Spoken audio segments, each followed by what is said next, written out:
Hey, what's up, guys? So, procrastination is something which I fall prey to sometimes. I know a lot of you are bothered by procrastination as well, but what you need to know is that there exists a root cause for procrastination, and that's resistance, mental resistance. Resistance is nothing but a sort of intangible force which somehow seems to show up every single time you decide to do something which you think is worthwhile. And it is that thought which often sways you from the work that truly matters to you. You know what I'm talking about, right? For example, you say to yourself, well, I think I should work out now. But then your brain creeps in with all those thoughts in the form of resistance. All it does is help find excuses for you not working out. And eventually your brain will start seeking validation for you not working out. And that can lead to the problems of procrastination. What resistance can also result into is addiction, because if you notice, every single time your brain tries to make excuses for you not doing something, your brain also tries to tempt you to seek something which offers instant gratification, like scrolling through social media, and that is the path to addiction. The reason being, every single time you reach out for instant gratification through something like social media, it makes you want to reach out to such stuff more, and that obviously leads to addiction. So by now you must have understood that it is resistance that you and I should be able to overcome, and that's exactly what this video is going to be about. So in this video you're going to know a few things about resistance, and of course you'll also know a few tips on how you can outpower this nasty state of thought in order to limit your procrastination. Let's dive right into it, guys. Okay, so let me tell you the science behind resistance. Essentially, our brains have evolved over a period of millions of years, but still there exists a part called the limbic system, which could be referred to as the ancient brain. The amygdala is part of this.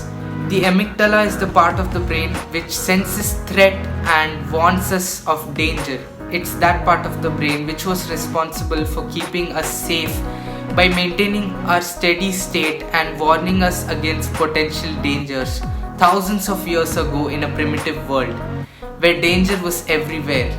But nowadays, do we face the danger of not finding enough food or being attacked by a predator?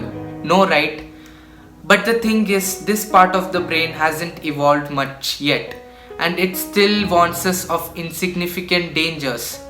And that is what pops up in the form of resistance. You see, every time you try to do something that adds value, you are basically going out of your comfort zone. And whenever you get out of your comfort zone, your amygdala thinks you're in a state of danger, and that is why it tries to stop you in the form of resistance. This is why you feel reluctance or anxiousness whenever you try to do something worthwhile or try sticking to a habit. Now that you know the scientific justification behind resistance, here are a few things you need to know. Firstly, resistance is internal. We usually think resistance is external, and it is because of people who take up our time or situations, and we play the blame game. But what you need to know is that resistance is internal. It is an enemy within. Secondly, what you need to keep in mind is that resistance faced while doing some work or bringing about some change in your lifestyle for the better is universal, meaning it is something which everyone faces, even if it's some work which one is passionate about. By the way, I faced resistance while making this video too. Now that you understood the concept of resistance, let us move on with some tips and tricks which would help you overcome this resistance as and when you face it. Starting with the 2-minute rule.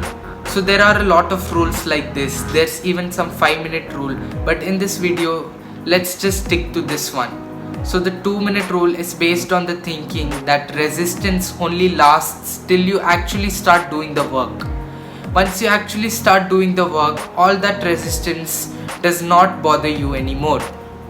So this rule by David Allen states that whenever you're at the brink of procrastination, you should break down the task into a smaller one of say 2 minutes or so. For example, If you're about to procrastinate your daily habit of reading, you must break down that task into a smaller one, like reading one single page, which takes about 2 minutes. But trust me, you'll end up reading a lot more than that. That's the magic of this rule. The reason behind this is when you deal with that initial phase of resistance by taking mere action, all of that resistance is gone, it's no more, and that makes the work easier to do.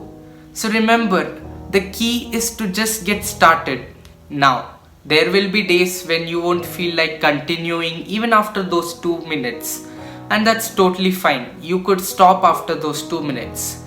Just remember, doing something for 2 minutes is better than not doing something at all, right? Like reading for 2 minutes is actually better than no reading at all. And with that we come to the end of point number 1, that is the 2-minute rule. Now let's get on with the second point in this list. Working early in the morning. Now, if you watched my video on waking up early, you must have understood how productive you can be at daybreak. Early morning is that time when you feel the least resistance, and that's the best opportunity to tap into that state of flow, aka the state of peak performance. This is due to a phenomenon called transient hypofrontality. If you want to know more about transient hypofrontality, you can check out my video on waking up early. Links in the description. As of this video, just remember it is best to do important work or work that bothers you in the morning, early mornings to be precise. And that's all about the second point. Okay, so the third point in this list is enjoying the process rather than focusing too much on the end goal. Let me explain this with an example. So whenever we think of exercising, we tend to look at the end goal, which is losing weight and building muscle.